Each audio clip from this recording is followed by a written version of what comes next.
அஸ்ஸலாமு அலைக்கும். ஆயிஷா ரலியல்லாஹு அன்ஹா அவர்கள் கூறியதாவது,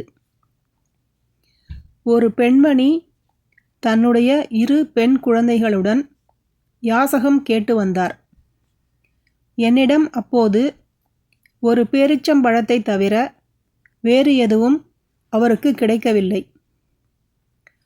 எனவே அதை அவரிடம் கொடுத்தேன். அவர் அதை 2ஆக பங்கிட்டு 2 குழந்தைகளுக்கும் கொடுத்துவிட்டார். அவர் அதிலிருந்து சாப்பிடவில்லை. பிறகு அவர் எழுந்து சென்று விட்டார். பின்னர் நபி ஸல்லல்லாஹு அலைஹி வஸல்லம் அவர்கள் என்னிடம் வந்தார்கள்.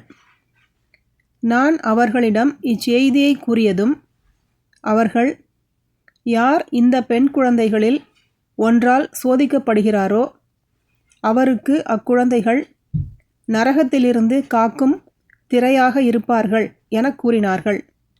புகாரி 1418.